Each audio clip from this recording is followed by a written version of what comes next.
Life After Prison. By Silence You.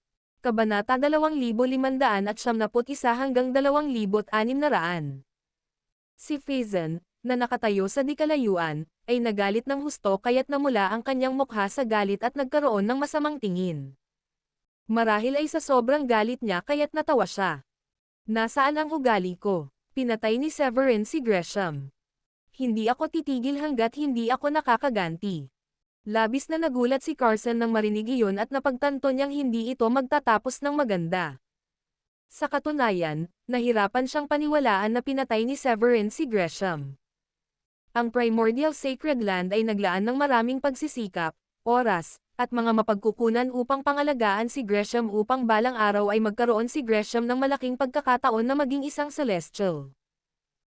Hindi lahat ng Saintman ay maaaring maging isang Celestial ngunit maaari silang maging isang Level 9 Supreme Paragon at maging isang Elder tulad ni Carson o maging isang Supreme Lord.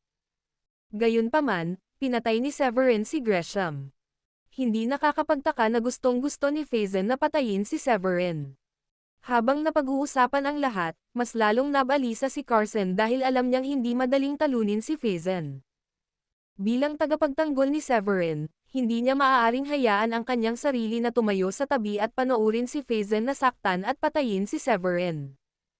Nagpa siya si Carson na magpadala ng isang telepathic message kay Severin. Severin, tumakbo ka ng mabilis at malayo hanggat maaari kapag nagsimula na ang laban. Natanggap ni Severin ang mensahe at bumantong hininga. Pagkatapos ay tumango siya at sumagot. Sige. Sabay na kumilos sina Calvert, Layton, at isa para palibutan sina Severin at Carson. Tila nababasa ni Layton ang nasa isip ni na Carson at Severin. Ngumisi siya. Iniisip mo bang tumakbo? Bigyan mo ako ng maayos na paliwanag tungkol sa pagkamatay ng aking Saintman. Pumasok si Calvert para isara ang siwang ng daanan para makatakas. Itinaas niya ang kanyang kamay at nilok ang espasyo sa paligid nila. Pagkatapos ay tumingin siya kay Carson at sinabi sa malamig na tono. Huwag mong kalimutan ang Dragonoid. Si Drake rin ay pinatay ni Severin. Humanda kang harapin ang galit ko kung wala akong makuhang makatwirang paliwanag.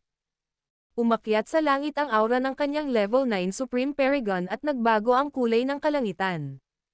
Dati ay asol at malinaw ang langit ngunit hindi na ngayon. Makapal at madilim na ulap na may kasamang kidlat at kulog ang umuugong sa kalangitan. Para bang baliw ang Diyos ng kulog at gumagawa ng eksena para ipakita sa lahat kung gaano siya galit.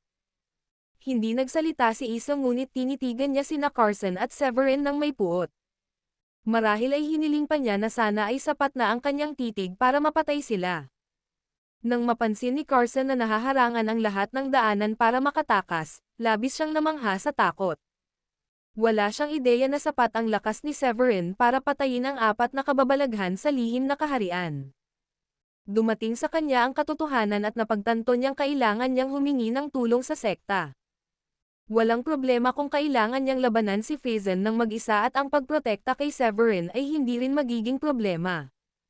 Kahit na dalawa laban sa isang laban, tiwala siyang walang makakasakit sa kanya sa dalawang tao dahil mayroon siyang maayos at matibay na pundasyon at sandata na taglay niya. Gayunpaman, ibang-iba ang kaso kung kailangan niyang labanan ang apat na tao ng sabay-sabay. Walang pag-aalinlangan, mabilis siyang humingi ng tulong sa sect leader Amethyst. Nagulat ang mga cultivator na naroon at natulala nang marinig ang usapan. Ano?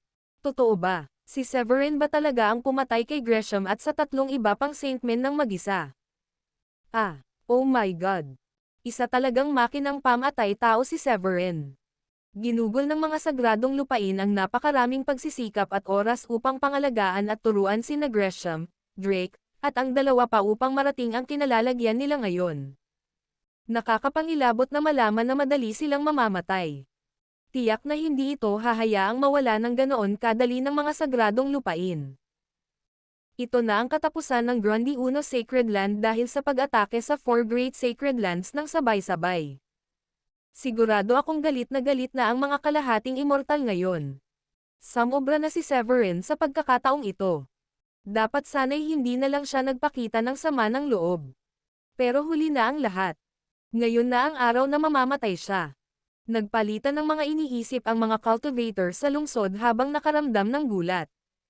Karamihan sa mga cultivator ay nanlalaki ang mga mata at ng alay. Ganoon nga ang nangyari kay Juan. Nang bigla siyang mapatalon, sinabi niya gamit ang nanginginig niyang boses. Dayan, mas mabuting bumalik na tayo sa sekta at humingi ng tulong. Hindi niya maisip ang laki ng laban na magaganap dahil determinado sina Phazon at ang iba pa na maghayganti para sa pagkamatay ng kani-kanilang Saint Man. Marahil, isang kalahating immortal ang sasali rin sa laban. Ang Primordial Sacred Land, Darkness Sacred Land, Wicked Tribe, at Dragonoid ay kasing lakas ng Grandi Uno Sacred Land. Mayroon din silang mga kalahating immortal na miyembro.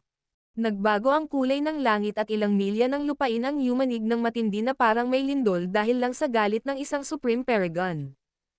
Hindi maisip ni Juan kung ano ang magiging pakiramdam kapag lumaban ang isang kalahating immortal. Isang malaking posibilidad na maaaring sirain ng matinding shockwave ang kalahati ng Midland. Ang pag-iisip na iyon ay halos sapat na para takutin si Juan. Tiningnan ni Juan si Dayan at ang iba pa nagulat pa rin. Sa sobrang pagkabalisa niya ay halos maiyak siya. Mga binibini, tumakbo na kayo. Mahuhuli na ang lahat mamaya. Pagkatapos noon, in-deactivate ni Juan ang Porma Sion at lumipad sa kalangitan upang tumungo sa Grandi Uno Sacred Land. Napansin ng mga cultivator sa lungsod na hindi na aktibo ang Porma Sion kaya mabilis silang lumipad palabas ng lungsod dahil natatakot silang madamay sa laban. Dahil tiyak na maaapektuhan ng laban ang lungsod at sino ang mag-aakala na maaari nitong sirain ang masigla at maingay na lungsod. Kasabay nito, kumuha si Phazon ng isang espiritual na sandata na mukhang pamaypay. Ito ay gawa sa mga balahibo na tinipon mula sa iba't ibang ibon. Ang pamaypay ay naglalabas ng mainit na hangin dahil mayroon itong espiritual na apoy. Ang heatwave ay nagsunog ng isang malaking butas mula sa kawalan sa paligid nito. Ngumisi si Phazon ng may puot. Oras na para mamatay ka. Ang apoy na pamaypay na may 7,000 balahibo ay kumikinang sa banal na liwanag na may maraming guhit ng pilosopiya dito. Sunod, iwinagayway ni Phazon ang pamaypay. Maraming apoy ang lumipad patungo kina Carson at Severin. Ang mga apoy ay pinaghalong pula at dilaw na kulay tulad ng kulay ng paglubog ng araw. Ang espiritual na enerhiya ng langit at lupa ay naging hindi matatag at aktibo. Inilabas ni Carson ang kanyang itim na espada. Ito ay nag-vibrate at lumikha ng isang humuhuni na tunog. Ang espada ay tumama sa langit at tumagos sa maraming patong ng madilim na ulap. Ang mga apoy ay papalapit ng papalapit. Mukhang determinado si Carson habang iniwawagayway niya ang kanyang espada. Isang maliwanag at kumikinang na liwanag ng espada ang umabot ng libu-libong milya sa kawalan, pinutol ang espasyo sa paligid nito at dinudurog ang bawat partikulo sa landas nito habang diretsyong tinatamaan si Phazon ng may walang talo na lakas. Ilang minuto ang lumipas, maraming beses na nagpalitan ng atake sina Carson at Phazon. Halos winasak ng mga shockwave ang lungsod. Ang mga mahihinang cultivator na hindi nakalabas ng lungsod ay sumabog at nagkapira-piraso ng tamaan sila ng mga shockwave. Naglaho ang masigla at maingay na Eastern Sea City. Ang natira ay isang higanteng lubak. Natigilan ang mga nakatakas na cultivator nang makita ito. Samantala, pagkatapos ng ilang pag-atake, napagtanto ni Phazon na talo na siya sa laban. Bagamat matagal na niyang alam kung gaano kalakas si Carson, gulat pa rin siya nang malaman niyang napakalakas pala talaga ni Carson. Sa totoo lang, nangunguna rin siya sa listahan sa iba pang level 9 Supreme Paragons. Gayunpaman, unti-unti siyang nahihirapan sa pagharap sa atake ni Carson. Agad na sumali sa laban sina Layton, Calvert, at isa nang mapansin nilang hindi kayang labanan ni Phazon si Carson ng mag-isa. Lumipad si Layton sa tabi ni Phazon at sumuntok kasama ni Phazon. Ang kanyang suntok ay kasing bigat ng bundok at kumikinang na may nakasisilaw na liwanag at umalangaw-ngaw na may malakas na tunog. Maraming prinsipyo ng batas ang naging maraming banal na kadena ng mga utos at bomb-alot sa katawan ni Layton. Mula sa malayo, mukha siyang isang banal na nilalang mula sa Chaotic World. Mamatay ka, galit na umungol si Layton. Ang kanyang suntok at ang malakas na pagsabog ay nakatutok kay Carson. Mabilis na inilagay ni Carson ang kanyang sandata sa harap ng kanyang katawan at inilabas ang lahat ng kanyang natamo. Isang matalas na espada ang lumipad sa kalangitan at sa kalawakan. Isang guhit ng gininto ang liwanag ng espada ang lumitaw na parang liwanag mula sa araw na tumatagos sa maraming patong ng ulap at lumipad patungo sa lupa. Madaling pinunit ng sinag ng espada ang kawalan at hinati ang suntok ni Layton sa kalahati. Malapit nang kumilos at sumugod si Faison ng mas mabilis, kasama si Layton sa laban. Di nagtagal, silang tatlo ay naglunsad ng mahigit 100 pag-atake sa isa't isa. Ang mga shockwave ng mga pag-ataking iyon ay gamulo sa kalmadong dagat at naging maraming malalaking alon at inilantad ang ilalim ng dagat. Ang espiritual na enerhiya ng langit at lupa sa paligid ng laban ay naging hindi matatag at bumuo ng mga alon sa nakapalibot na lugar. Nanatiling hindi natatalo si Carson kahit na ito ay isang laban ng 2 laban sa 1. Nagpasya si Isa na sumali sa laban. Ang laban ngayon ay kinasasangkutan ng 4 na Supreme Paragon. Ang mga nakakatakot na suntok at iba't ibang divine techniques ay sumire sa 30 milyang radius ng lupain. Gaano man kalakas si Carson, nagsisimula na siyang makaramdam ng pagod sa pakikipaglaban sa 4 na tao ng sabay-sabay. Namumuo ang pawis sa kanyang noo. Sabik na nagpadala siya ng isang telepathic message. Severin, bilasan mo at tumakbo. Hindi ko na sila kayang hawakan pa ng matagal. Naikuyom ni Severin ang kanyang kamao at sumagot. Sige. Alam niyang hindi siya makakatulong sa laban dahil isa pa rin siyang Royal Paragon. Ang kanyang kapangyarihan ay walang-wala kumpara sa Supreme Paragon. Kaya nila siyang durugan gamit lamang ang isang daliri. Pagkatapos noon, sinubukan niyang piliting buksan ang kawalan. Gayunpaman, sarkastiko na sabi ni Faison. Carson, ang tanga mo naman para ilihis ang atensyon mo kapag nakikipag-away ka sa akin. Isang guhit ng liwanag ang lumitaw mula sa kanyang pamaypay, at pagkatapos, isang dragang apoy na may aura ng pagkawasak at init ang lumitaw. Mabilis itong naglakbay. Sa isang kisap mata, nilisan ng dragang apoy ang kawalan at lumipad malapit kay Carson. Nakita ni Carson ang paparating na pangyayari. Itinaas niya ang kanyang kamay at sinubukang bumuo ng isang porma sayon upang gumawa ng kontra-atake. Gayunpaman, nakakaramdam na siya ng pagod matapos makipaglaban kina Faison at sa iba pang 3 tao. Dahil sa tagal ng laban, nauubos ang lakas ng langit at lupa sa energy core ni Carson. Kaya naman, mas mabagal ang kanyang tugon kaysa dati. Nang itinaas ni Carson ang kanyang kamay, dumating ang dragang apoy sa harap niya at tinamaan siya sa dibdib. Ang ungol ng galit na dragang apoy ay naging isang alon ng shockwave na nagpapagalaw sa bundok at umalag sa dagat. Sumabog ang lakas ng langit at lupa. Pinasabog ng matinding shockwave si Carson ilang milya ang layo. Nang tumigil siya, samuka siya ng dugo. Namutla ang kanyang mukha matapos matamaan. Mayroon ding senyales na bumababa ang kanyang aura sa level 8 Supreme Paragon. Napakalakas ng atake na kahit bilang isang Grand Elder ng Grundy Uno Sacred Land, nahirapan siyang labanan ito. Sa kabaligtaran, tuwang-tuwa si Layton na makitang nasasaktan si Carson. Nagpadala siya ng telepathic message sa 3 pa. Sama-sama tayong sumalakay. Hindi na kayang magpatuloy ni Carson. Sabay-sabay na kumilos ang 4 na Supreme Paragon. 30 milya ang layo mula sa Eastern Sea, may isang burol. Puno ito ng mga elder at disipulo na tumakas mula sa lungsod hindi pa katagalan. Nagtipon sila sa burol at pinanood ang laban mula roon. Isang elder mula sa Menzi clan ng East Plain ang umiling at hinaplos ang kanyang bigot. Isa rin siyang Supreme Paragon. Sayang naman. Wala nang pag-asa si Carson. Matatalo siya at mamamatay dito ngayon. Naawa ang elder ng Menzi clan kay Carson. Sila ni Carson ay mula sa iisang henerasyon at naipakilala na rin niya ang kanyang pangalan sa lahat ng tao sa Blue Realm noon. Gayunpaman, nauna sa kanya ang katanyagan at kaluwalhatian ni Carson. Noong bata pa si Carson, hindi rin siya matatalo sa kanyang mga kapantay na nasa parehong antas. Tulad ni Severin. Ang pagpatay sa mga kalaban na nasa mas mataas na antas ay kasing dali lang.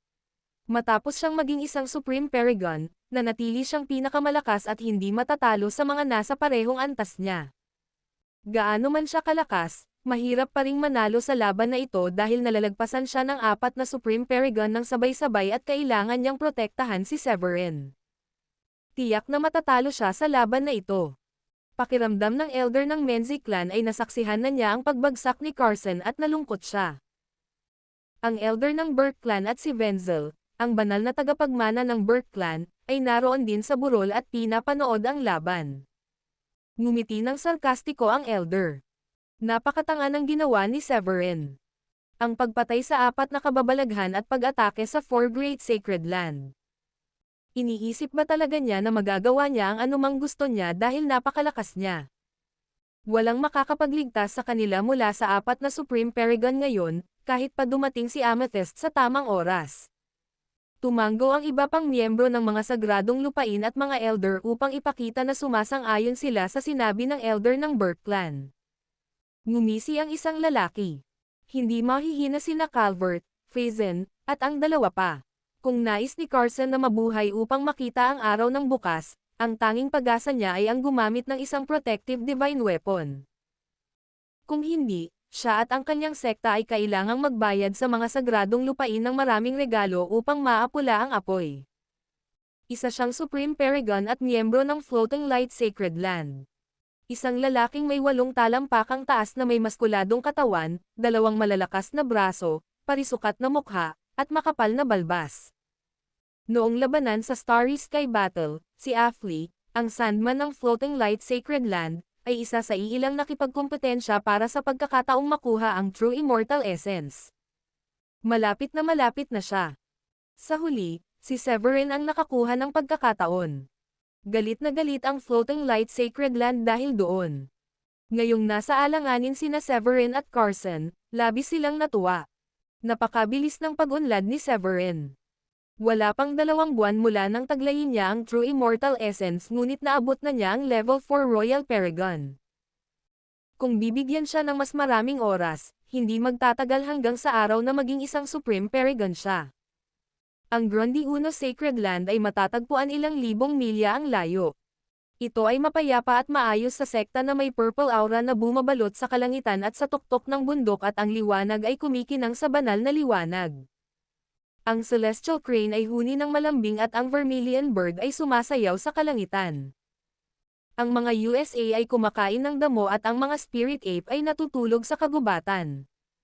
Mukhang napakasurel na parang langit na may magandang tanawin. Si Amethyst ay nagtatrabaho sa kanyang opisina sa First Mountain.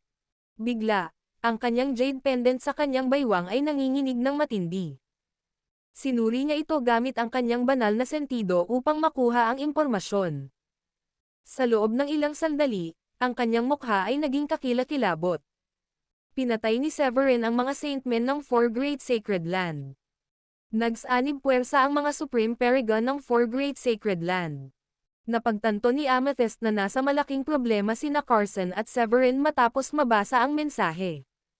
Nang hindi nag-aksaya ng oras, tinipon niya ang bawat Pickmaster at pumunta para ipaalam kay Adrian kung sino ang nagsasanay.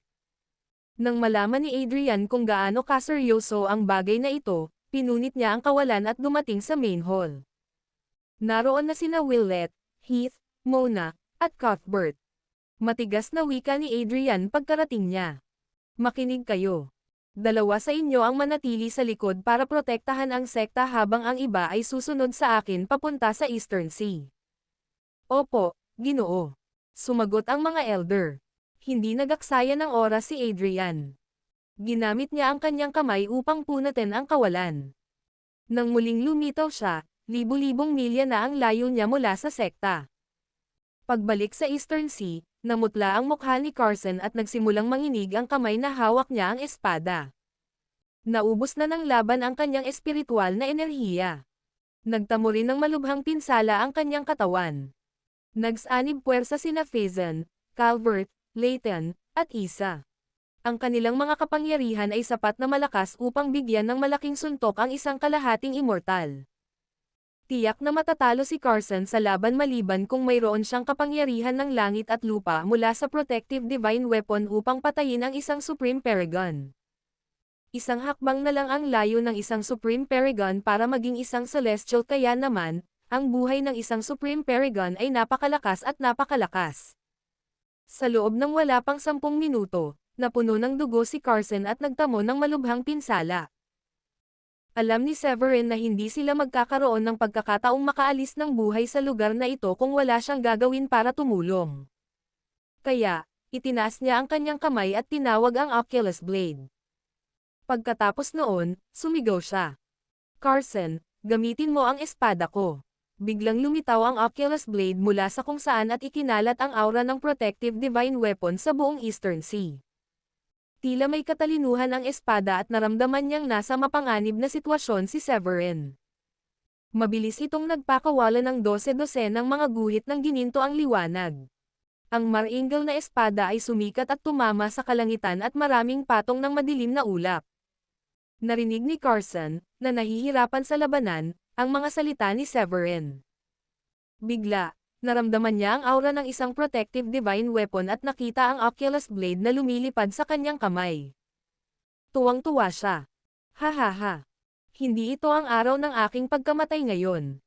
Tuwang-tuwa si Carson. Tiwala siya sa kanyang Protective Divine Weapon, kaya niyang pigilan ang labanan hanggang sa dumating ang mga karagdagang tauhan mula sa sekta. Walang duda na ang Protective Divine Weapon ay napakalakas. Sa panahon ng Royal Paragon Ceremony, ginamit ni Filbert ang Godslayer Spear at ginulo ang seremonya. Ang laban sa pagitan nina Filbert, Carson, at Wallet ay naging tabla kahit na ibinigay nina Carson at Wallet ang lahat ng kanilang makakaya sa laban. Si Filbert ay isang karaniwang level 9 Supreme Paragon lamang, ngunit sina Carson at Wallet ay mas malakas kaysa sa kanya.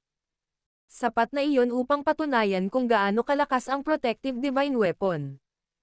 Pagbalik sa laban, si Faison at ang iba pang tatlo ay nagulat at natulala nang makita si Carson na hawak ang Oculus Blade. Isang sitwasyon na ayaw nilang tanggapin. Napasigaw si Faison. Paano iyon posible? Hindi naging komportable si Calvert, at malakas siyang nagmura. Paano nagkaroon ng Protective Divine Weapon ang isang Royal Paragon? Dumilim ang mukha ni Layton. Maaari kayang ibinigay ito sa kanya ng matandang si Adrian. Si Is lang ang nakapansin sa anomalya ng Loren Divine Blade. Sinabi niya, may mali. Ang Protective Divine Weapon ng Grundy Uno Sacred Land ay isang kampana, hindi ang talam na ito. Ang mga salitang ito ay ikinagulat ni Faison at ng dalawa pa.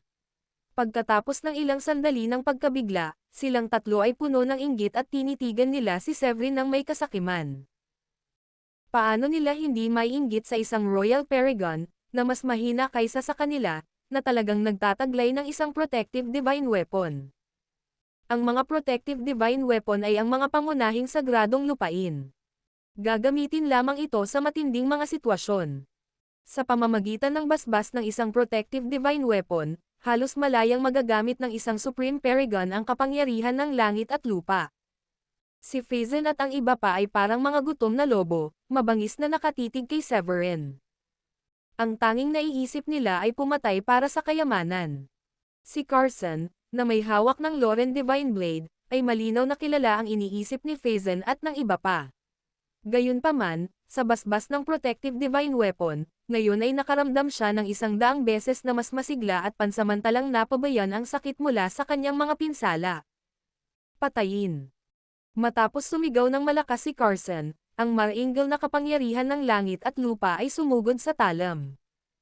Ang presyon ng Supreme Paragon ay nagdala ng isang nakakatakot na sinag ng espada na agad na pumutol sa kawalan. Sa isang iglap, ang sword wheel ay dumaan sa espasyo sa loob ng 100 milya at naging hindi mabilang na mga piraso. Unti-unting nabighani sina Faison at ang iba pang tatlo habang hinarap nila si Carson na binigyan ng kapangyarihan ng Loren Divine Blade. Malaki ang pagkakaiba ng pagkakaroon o wala ng Protective Divine Weapon. Inatake sila ni Carson nang may buong intensyong pumatay, kaya lamang ipagtanggol ni Faison at ng iba pa ang kanilang sarili at hindi basta-basta umatake. Nang makita ni Layton na unti-unting napipigilan ni Carson ang kanilang panig, alam niyang hindi na sila maaaring magtagal pa. Kaya, nakipag-usap siya sa pamamagitan ng banal na sentido at sinabing, "Mga Ginoo, Papatayin ko muna si Severin at pag-aalanganan ko si Carson, at samantalahin ninyo ang pagkakataon para patayin siya. Pagkatapos sabihin iyon, mabilis na tumakas si Layton, naging isang natitirang imahe at dumiretso kay Severin. Ang bilis niya ay kasing bilis ng isang bulalakaw na kumikislap sa kalangitan at nakarating sa harap ni Severin sa isang kisap mata. Nang marating niya si Severin, ang nakakatakot na kapangyarihan ng isang level 9 Supreme Paragon ay agad na lumukab sa kanyang buong katawan. Nagpakita siya ng mabangis na ekspresyon sa kanyang mukha at itinaas ang kanyang kamao upang sumuntok ng malakas. Si Carson, na nasabit ni Faison at ng iba pa, ay namula, at siya ay nagalit nang makita ang eksena. Layton, ang lakas ng loob mo. Galit na sigaw ni Carson at gustong pigilan ang pag-atake ni Layton. Si Severin ang kinabukasan ng Grundy Uno Sacred Land at walang lugar para sa kapahamakan. Kung hindi, mahihirapan siyang magpaliwanag kay matandang Adrian. Gayunpaman, siya ay nasangkot ni Faison at ng iba pa, si Carson ay walang magawa na nanood habang inaatake ni Layton si Severin. Gayunpaman, ang eksena ng pagtalsik ng dugo na kanyang naisip ay hindi lumitaw sa susunod na sandali, ngunit isang ilusyon lamang na gininto ang pagoda ang biglang lumitaw sa itaas ng ulo ni Severin. Ang gininto ang pagoda ay sumabog na may walang katapusang banal na liwanag, at hindi mabilang na mga pilosopiya ang lumitaw dito. Pinigilan nito si Layton at agad siyang natamba. Ano ba itong kayamanan na ito? Puno ng takot ang mga mata ni Layton. Hindi siya makapaniwala at muling sumugod. Gayunpaman, ang banal na kadena ng kaayusan ng Green Emperor Pagoda ay may dalang walang hanggang kapangyarihan ng oras at espasyo, na mahigpit na humaharang sa kamao ni Layton. Nagalit si Layton sa shell ng pagong sa harap ni Severin. Ngumisi siya. Tingnan ko kung hanggang kailan mo kayang tiisin itong balat ng pagong. Pagkatapos sabihin iyon, nais ni Layton na ipagpatuloy ang pag-atake. Gayunpaman, sa sandaling ito, isang tinig na puno ng galit ang biglang sumabog sa kalangitan sa itaas ng Eastern Sea. Paano mo nalalakas ang loob na patayin ang disipulo ko? Pagkatapos ng matinding dagandong, isang espasyong daanan ang biglang lumitaw sa kalangitan sa ibabaw ng Eastern Sea. Kaagad pagkatapos, dumiretso palabas si Adrian. Galit na galit siya nang makita ang tanawin sa parang. Nanindig ang kanyang pilak na buhok, at ang kanyang buong katawan ay napuno ng hanggaring pumatay, agad na naglaho at binasag ang madilim na ulap na libu-libong milya ang taas. Si Faison at ang iba pa, na nakikipaglaban kay Carson, ay lubhang nagbago ang kanilang mga mukha nang dumating si Adrian. Kalokohan. Pakiramdam ni Calvert ay lumubog ang puso niya sa ilalim ng lambak. Si Adrian ay isang kalahating immortal, ang nangungunang ilan sa buong Blue Realm. Paano sila, isang grupo ng mga Supreme Paragon, makakalaban niya? Masungit ang mukha ni Is. Umatras siya at mabilis na dumistansya kay Carson. Naunawaan ni Is na naging mahirap ang sitwasyong ito. Kung napatay nila sina Carson at Severin bago dumating si Adrian, kahit dumating si Adrian, 4 sa kanila ang makakatagal pa. Gayunpaman, ang hindi nila inaasahan ay si Severin ay mayroon talagang protective divine weapon. Gamit ang kapangyarihan ng protective divine weapon at ang matibay na pundasyon ni Carson, kaya pa rin niyang labanan silang 4 ng ganito katagal. Ngayon, sa pagdating ni Adrian, naunawaan ni Is na halos wala na silang pag-asa na mapatay si Severin. Maaari pa nga silang 4 na mapatay ni Adrian agad-agad. Gaya ng inaasahan, itinaas ni Adrian ang kanyang kamay at humawak kay Layton sa harap ni Severin. Sa isang iglap, ang nakapalibot na espasyo ay umalangaw-ngaw na parang alon patungo sa Layton. Si Layton ay isinampol sa kawalan, malubhang nasugatan at nasa bingit ng kamatayan, naglaho ng walang bakas. Pagkatapos gawin ito, kumurap si Adrian sa tabi ni Severin at nagtanong. Nasaktan ka ba, Severin? Napakahalaga ni Severin sa kanyang landas tungo sa pag-angat ng immortalidad, at siya rin ang kinabukasan ng Grundy Uno Sacred Land. Sa wakas ay nakahinga ng maluwag si Severin nang makita niyang papalapit si Adrian sa kanya. Napabuntong hininga siya at umiling kay Adrian, sabay sabing, "Salamat, Guro, sa napapanahong interbensyon. Muntik na akong mapatay ng isang tao." Nang marinig ito ni Adrian, biglang dumilim ang kanyang mukha, at tiningnan niya si Faison at ang tatlo pang nasa malapit na may matalas na hanggereng pumatay sa kanyang mga mata. Matapos ilayo ang tingin sa kanila, napansin ni Adrian ang ilusyonaryong Green Emperor Pagoda sa itaas ng ulo ni Severin. Naramdaman niya ang napakalaking kapangyarihan ng banal na kadena ng kaayusan mula rito, na nagbigay sa kanya ng malaking pagkabigla. Bilang isang kalahating immortal, malawak ang pananaw ni Adrian. Agad niyang napagtanto na ang ilusyonaryong nasa itaas ng ulo ni Severin ay hindi simple. Maaari kayang ito na ang maalamat na celestial weapon. Hindi napigilan ni Adrian ang kanyang galit habang iniisip ang paglalakbay ni Severin sa lihim na kaharian ng Eastern Sea at ang pagiging hinuhuli ng apat na pangunahing sagradong lupain, si Severin, na nakakuha ng asensya ng tunay na immortal sa Starry Sky Battle Space, ay mayroon ng pag-asang maging isang immortal. Ngayon, sa proteksyon ng isang bagay na parang celestial weapon, natitiyak ni Adrian na tiyak na aakyat si Severin sa immortalidad sa loob ng ilang dekada. Kung ang isang napakahusay na disipulo ay mamamatay sa Eastern Sea, pagsisisihan ito ni Adrian habang buhay. Pagkatapos ay lumingon siya at malamig na tumingin kay Faison at sa iba pang tatlo at malamig na sinabi. Paano nagawang hawakan ng isang Supreme Paragon na tulad ninyo ang isang Royal Paragon? Lubos ninyong ipinapahiya ang inyong mga sagradong lupain. Nanlamig ang anit ni na Faison at ang tatlo pa habang nakatingin sa kanila si Adrian, at nanginig ng husto ang kanilang mga kaluluwa. Napalunok ng malalim si Calvert at sinabing, inaapi ang mahihina. Binabaluktot mo talaga ang tama at mali. Paano mo ipapaliwanag ang pagbagsak ng mga saintman ng aming mga sagradong lupain? Pagkatapos ni Calvert, agad niyang inactivate ang kanyang communication pendant at humingi ng tulong sa mga elder ng Dragonoid. Bilang pinuno ng 10,000 demons sa Thunder Peak region, ang Dragonoid, isang lahing inaalagaan ng langit at lupa, ay mayroon ding mga elder na kalahating immortal. Hindi gaanong kampante si Calvert na haharapin ang agresibong presyon ni Adrian, kaya ang maaari lamang niyang hingin ay tulong mula sa loob ng Dragonoid at umaasa na makakarating ang mga elder bago siya mamatay. Total, si Drake, kung hindi mapapatay ni Calvert, ang tagapagtanggol ni Drake, si Severin, tiyak na parurusahan siya pagbalik niya sa rehiyon ng Thunder Peak. Hindi lang siya, kundi pati na rin sina Faison at Is sa tabi niya. Paano nila hahayaang makalaya ang mamamatay tao matapos mapatay ang kanilang saintman? Matapos marinig ang mga salita ni Calvert, biglang nagpakita si Adrian ng malamig na ngiti. Ngumisi siya. Pinagpipilitan ko ba ang tama at mali? Calvert, magaling ka palang magsalita. Ang pakikibakang ito para sa lihim na kaharian ay palaging malupit. Ilang kababalaghan na ba ang bumagsak sa bawat pakikibaka para sa lihim na kaharian? Mayroon bang laban sa pagitan ng mga junior nang walang anumang aksidente?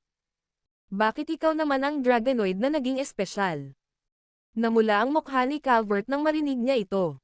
Napagtanto niyang hindi magiging madali ang pag-ayos ng gusot na ito.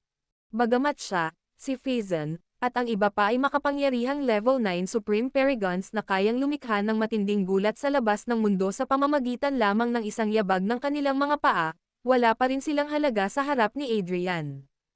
Si Layton ay sinampal ni Adrian sa kawalan at nanatiling walang katiyakan ang kanyang buhay at kamatayan. Matapos sumulyap kay Faison at sa iba pa, mabilis silang umatras at bumuo ng magkasunod na depensibong pormasayon. Malamig na sumanghel si Adrian, at ang nakakatakot na kapangyarihan ay dumaloy sa 10,000 milya ng Middle Bridge sa isang iglap. Sa isang maliit na tuktok ng burol na daan-daang milya ang layo, ang mga elder na Supreme Paragon ng mga pangunahing sagradong lupain ay pawang may mga hindi magandang mukha nang makita nilang lumitaw si Adrian. Lalo na ang mga Supreme Paragons ng angkan ng Burke at Menzie. Sa una ay inakala nilang sina Carson at Severin ay mapapahamak, ngunit hindi nila inaasahan na darating si Adrian ng ganito kabilis. Gayunpaman, ang sitwasyon ay bumaliktad sa isang kisapmata, at napilitan sina Faison at ang iba pa na ipagtanggol ang kanilang sarili sa pamamagitan ng pormasayon. Medyo labag sa loob na sabi ng Supreme Paragon ng angkan ng Burke, na may balbas na parang kambing. Nasa problema ngayon sina Faison at ang iba pa. Mahirap pa ring ilabas ang puot ng Supreme Paragon mula sa angkan ng Burke kung hindi pa namatay si Severin. Nakapatay si Severin ng ilang disipulo at isang young master ng angkan ng Burke. Umiling ang Supreme Paragon ng angkan ng Menzi at sinabi sa malalim na boses. Umalis na tayo. Ipinapalagay ko na malamang na naabisuhan na ang mga elder ng 4 na pangunahing sagradong lupain. Natatakot ako na ang buong Middlebridge ay kalahating masisira kung lilito ang mga elder na kalahating immortal. Pagkatapos niyang magsalita, ang Supreme Paragon at ilang disipulo ng angkan ng Menzi ay naging mga guhit ng liwanag at umalis sa isang napunit na kawalan. Ang iba pang Supreme Paragon, nang marinig ito, ay natakot at dali-daling lumayo mula sa Eastern Sea. Alam nila na ang labanan ay itataas sa ibang antas at hindi na sila maaaring makialam kapag lumitaw ang mga elder. Sa isang iglap, ang mataong gilid ng burol ay agad na nagusbong ng hindi mabilang na mga guhit ng bahaghari. Pagkaraan ng ilang sandali, wala nang natitirang tao.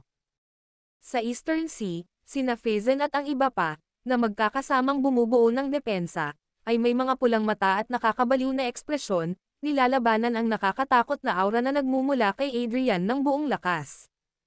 Nakatayo si Adrian sa kawalan habang ang mga kamay ay nasa likod ng kanyang likuran. Tiningnan niya si Faison at ang iba pa sa isang kumpol ng may paghamak, na parang mga langgam na sinusubukang yumuko ng puno. Sa sumunod na sandali, itinaas ni Adrian ang kanyang kamay, at ang nakapalibot na espasyo ay direktang natakpan. Ang maringal na aura ng isang immortal na bundok ay tumaas sa kalangitan, na nagliliwanag sa kalangitan na parang isang haligi ng liwanag. Itinaas ni Adrian ang kanyang kamay at humampaz. Isang higanteng bakas ng palad, na parang isang maliit na bundok, ang mabilis na bumaba patungo kay Faison at sa iba pa. Ang nakakatakot nitong momentum ay pumupunit sa espasyo at lumikha ng isang matalim na tunog ng sipol. Sumunod ang pagsabog, at ang marahas na shockwave ay winasak ang Eastern Sea sa kawalan. Si Faison at ang iba pa ay nagpumilit lamang ng ilang sandali sa ilalim ng maringal na bakas ng palad bago sumabog ang kanilang mga katawan at naging isang ambon ng dugo. Namatay silang lahat ng walang pagkakataong makatakas, maging ang kanilang mga kaluluwa ay hindi makatakas. Ang mighty Supreme Paragon tulad ni Faison ay hindi napigilan ang isang kalahating immortal. Agad silang naging abo. Ang eksenang ito ay nagulat sa mga cultivator na hindi pa nakakaalis. Patay na ang mga Supreme Paragon ng lahat ng 4 na dakilang sagradong lupain. Magbabago na ang Blue Realm. Tapos na tayo, takbo na. Tiyak na hindi ito bibitawan ng 4 Great Sacred Land. Malapit nang dumating ang isang digmaang makakaapekto sa buong Blue Realm. Labis na natakot ang mga elder na may Supreme Paragon level ng mga dakilang sagradong lupain nang makita nilang agad na namatay sina Faison at ang iba pa. Ang bawat elder na may Supreme Paragon level ang siyang gulugad ng mga dakilang sagradong lupain. Dahil 4 sa kanila ang sabay-sabay na namatay, tiyak na hindi ito bibitawan ng mga elder. Habang iniisip ng lahat ang ganito, ilang mga siwang ng kawalan ang lumitaw sa kalangitan sa itaas ng Eastern Sea mula sa kung saan. Pagkatapos, isang malakas at mabangis na dagandong ang umalangaw-ngaw sa tainga ng lahat. Sumasobra na kayo mula sa Grandi Uno Sacred Land. Dapat mong ipaliwanag sa akin ngayon, Adrian. Kasabay ng dumadagandong na ungol, isang elder na nakasuot ng itim na roba, na may mga matang kasing laki ng kampana, ay galit na tumitig kay Adrian. Ang kalahating immortal na aura sa taong ito ay agad na yumanig ng 10,000 milya at naging sanhi ng pag-ikot ng buong Middlebridge na parang katapusan na ng mundo. Pagdating ng elder, bahagyang kumunat ang noo ni Adrian, at ang kanyang ekspresyon ay puno ng pagbabantay. Ang elder na nakasuot ng itim na roba na ito ay si Xavier Turing, ang elder ng Primordial Sacred Land, na dating isang sikat na kababalaghan ng kanyang henerasyon. 1,000 taon na ang nakalilipas, inanunsyo ni Xavier na siya ay maghihiwalay at makakarating sa Immortal Realm, kaya unti-unting nawala sa paningin ng mga tao. Matapos marinig ang mga salita ni Xavier, malamig na ngumiti si Adrian at sinabing, "Anong klaseng paliwanag ang gusto mo mula sa akin? Palaging nangyayari ang mga aksidente sa lihim na kaharian. Pero maraming mighty Supreme Paragon ang talagang nang-aapi sa mahihina. Nahihiya ako para sa iyo." Nang marinig ito, Agad na nanlamig ang mukha ni Xavier. Patay na si Phazon, at bumagsak na rin si Gresham. Ang Primordial Sacred Land ay lubos na mapapahiya sa Blue Realm kung hindi magbibigay ng paliwanag ang Grundy Uno Sacred Land ngayon. Kung ganoon, ayusin na natin ito gamit ang ating mga kamay. Pinaikit ni Xavier ang kanyang mga mata. Ang nakamamatay na aura sa paligid niya ay nakakapangilabot, na para bang isa siyang pagan ng langit at lupa. Kahit ang mga bituin at buwan sa kalangitan ay hindi kasing nakasisilaw niya. Isang mabigat na presyon ang bumalot sa buong Middle Bridge, na naging dahilan upang makaramdam ng matinding pagkasakal ang napakaraming nilalang. Ayaw magpakita ng kahinaan si Adrian. Inilabas niya ang lahat ng kanyang kakayahan upang labanan ang kay Xavier. Nang panahong tensyonado ang sitwasyon, isang malakas na ungol ng dragon ang umalangaw-ngaw sa kalangitan. At kami, ang Dragonoid, ay humihingi ng paliwanag mula sa Grundy Uno Sacred Land ngayon. Pagkarinig ng boses, isang gininto ang dragon na may 10,000 talampakan ang haba ang sumulpot mula sa kawalan. Nagsalita ito na parang tao at matapang na nakatitig kay Adrian. Ang napakalaking dragon ay pumipilipit at tumakbo sa kalangitan, naglabas ng isang umaalon na aura na agad na pamunit sa espasyo sa loob ng daan-daang milya. Hindi mabilang na elemento ang lumabas mula sa mga bitek at pinasingaw ang tubig dagat sa ilalim at naging matataas na puting ambon. Ang mga dragon ay maaaring malaki o maliit. Sila ay ipinanganak na may kakayahang kontrolin ang mga ulap at ambon. Lunukan ang kulog at kidlat. Ang gininto ang matandang dragon na ito ay ang kalahating immortal na elder ng Dragonoid. Walang nakakaalam kung ilang taon na itong nabuhay, at ang tagumpay nito ay hindi gaanong mas mababa kaysa kay Adrian. Si Severin, na nasa likuran ni Adrian, ay agad na nakaramdam ng pagbagsak ng kanyang puso nang maramdaman niya ang matinding presyon na nagmumula sa likuran. Dalawang kalahating immortal na elder. Bumantong hininga ng malalim si Severin, at bahagyang natakot. Total, isa lamang siyang level 4 Royal Paragon. Kahit na may basbas ng Loren Divine Blade at ng Green Emperor Pagoda, ang paglaban sa mga kalahating immortal na elder ay magiging pangarap lamang.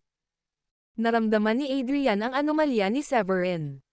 Agad siyang nakipag-ugnayan kay Severin sa pamamagitan ng Divine Sense. Severin, aking disipulo, ihahatid kita ni Carson pabalik sa sagradong lupain. Pagkatapos magsalita, mabilis na inabot ni Carson si Severin at Hainookan. Pagkatapos, binuksan niya ang isang spatial passage at agad silang nawala. Maya-maya, libu-libong milya na ang layo nila nang lumabas si Severin mula sa spatial passage. Habang hinahabol niya ang kanyang hininga, naramdaman niya ang isang nakakagulat na malakas na alon ng labanan, na lumikha ng malalakas na bagyo mula sa malayo. Tumangala si Severin at nakita ang langit na libu-libong milya ang layo, madilim at mapang-api, kasama ang hindi mabilang na banal na kasulatan ng mga pilosopiya na nagbabanggaan sa pagitan ng langit at lupa. Ang nakakatakot na kapangyarihan ay naging sanhi ng pagyanig ng lupa sa ilalim. Maging si Carson ay nakaramdam ng seryosong pakiramdam nang makita ang eksenang ito. Nilunok niya ang kanyang laway nang nanginginig ang boses at sinabing, "Bumalik na tayo, Severin. Kailangan nating bumalik sa sagradong lupain at buhayin ang porma sayon ng proteksyon ng sekta. Tahimik nating hintayin ang pagbabalik ng matanda." Hindi na kailanman makakapanghimasok si Carson sa ganitong labanan. Sa pamamagitan lamang ng mga shockwave ng labanan ay sapat na upang durugan ang sinumang Royal Paragon. Kahit na siya ay isang mighty Supreme Paragon, hindi siya naiiba sa isang langgam. Habang binawi ni Severin ang Loren Divine Blade pabalik sa kanyang panloob na mundo, ang kanyang mga mata ay nagpakita ng isang walang kapantay na determinasyon. Kung ang mga kalahating immortal na elder ay napakalakas na, gaano kaya kalakas ang mga tunay na immortal? Bagamat palaging naiintindihan ni Severin na ang lahat ng bagay sa mundong ito ay nakasalalay sa lakas, ang mga pangyayari ngayon ay nagbigay sa kanya ng biglaang paggising.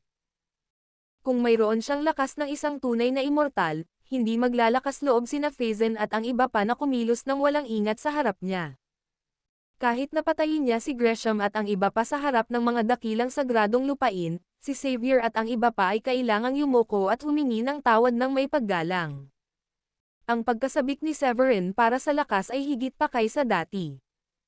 Pinigilan niya ang pagkainip sa kanyang puso at palihim na nagplano na magtago sa Green Emperor Pagoda at sumulong sa Supreme Paragon pagkatapos bumalik sa sekta.